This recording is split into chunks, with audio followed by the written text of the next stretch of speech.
अस्सलाम वालेकुम viewers, advocate Malik Irfan आपको एक न्यू वीडियो में खुश आमदीद कहता हूँ। आज हम डिस्कस करेंगे किसानों के ऊपर लगने वाला टैक्स जो कि पंजाब गवर्नमेंट ने बिल पास किया है, उसके बाद कितनी रेशो होगी, किन पे लगेगा किन पे नहीं लगेगा, और इसका बेसिकली इम्पेक्ट क्या होगा हमारी इकॉनमी पे, और टैक्सेस की जो रेशो है इन डिटेल हम इसको डिस्कस करेंगे। इस वीडियो को आप एंड तक देखेंगे तो इससे आपको फ़ायदा हो। अगर आपको मेरा चैनल पसंद आए काइंडली इसको सब्सक्राइब करें। मज़ीद आगे वीडियो में बढ़ते हैं। पंजाब में ज़रई एग्रीकल्चर टैक्स लगा दिया गया है और इसको हुकूमत ने सुपर टैक्स का नाम दिया है।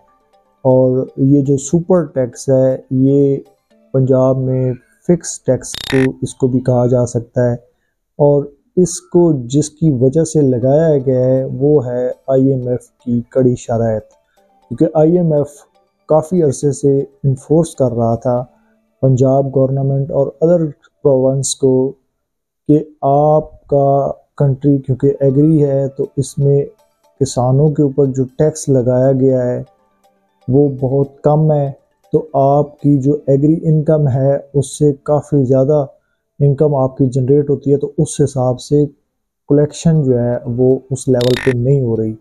तो इस वजह से ये सुपर टैक्स बिल के ज़रिए से पंजाब में पास किया गया है और बाकी जो प्रोविंसेस हैं उन्होंने भी इसको एग्री किया है।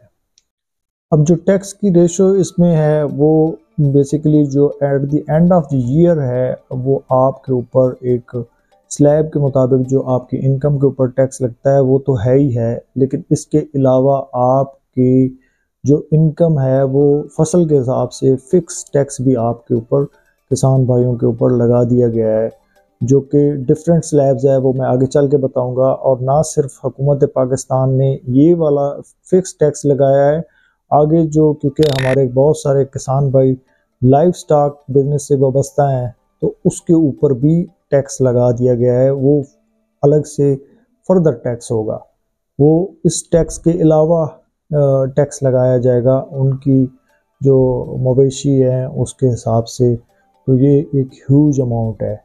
बाकी इसमें 6 लाख से कम जो है फसल में इनकम उस पर टैक्स नहीं है, और 6 लाख से 12 लाख की इनकम जो है उस पर 90,000 रुपीज़ टैक्स लगा दिया गया है। 12 से लेके 16 लाख तक अगर आपकी इनकम चली जाती है तो 20% आपको जो in between 12 to 16 lakh rupees 12 से 16 लाख रुपए जो होंगे उनमें आपको 20% एडिशनल टैक्स देना पड़ेगा, ऐड करना पड़ेगा। और जो 90,000 है 6 से 12 लाख वाली इनकम वो भी आपको इसमें ऐड करना पड़ेगा। अगर आपकी इनकम जो है वो 6 लाख से तकरीबन 32 लाख तक आपकी इनकम होती है उस फसल से, तो फिर आपको लगभग कोई 6 लाख से 6,50,000 तक आपको टैक्स देना पड़ेगा, जो कि बहुत बड़ी अमाउंट है। और इसके जो एग्री फील्ड है इसके ऊपर जो इसके नतीजे होंगे वो दूरस्त होंगे। और अगर आप ये टैक्स नहीं देते तो फिर आपको पर डे के हिसाब से पेनल्टी चार्ज की जाएगी, जो कि बहुत ज़्यादा अमाउंट है, और मिनिमम इसकी वैल्यू 10,000 है और उससे अबव बहुत ज़्यादा भी हो सकती है। और अगर ये इनकम 32 से 56 लाख तक जाती है तो फिर 16 लाख रुपए, जो कि बहुत ज़्यादा अमाउंट है टैक्स के हवाले से, और ये इन एडवांस टैक्स लिया जाएगा।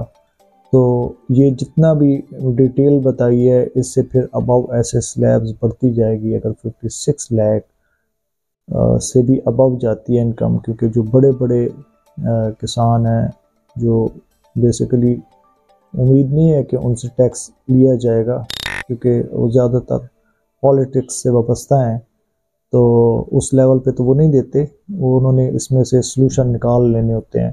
तो ये एक ह्यूज अमाउंट है जो कि किसानों के ऊपर लगने जा रही है, और इसकी वजह से फिर पाकिस्तान जो एक एग्री लैंड है उसके बिज़नेस को بہت بڑا ایگری بزنس کو لاس ہوگا، جو کہ آلریڈی ہمارے جو کمپیٹیٹرز ہیں، انڈیا جیسے ہمارا کمپیٹیٹر ہے تو وہ ہم سے آگے نکل کے ایگری ایکسپورٹ میں بہت آگے نکل چکا ہے، اور ہم سٹل جو ہے ابھی انرجی کرائسس سے نہیں نکل پڑے۔ تو یہ جو امپیکٹ ہے یہ فار بیونڈ ہے، تو اس کو ایک پالیسی میکرز جو ہیں ان کو اس حساب سے دیکھنا چاہیے کہ جس میں پاکستانی قوم سروائیو کر سکے۔ اگر آپ کو یہ ویڈیو اچھی لگے کائنڈلی اس کو لائک کریں، شیئر کریں، سبسکرائب کریں۔ Thanks for watching. اللہ حافظ۔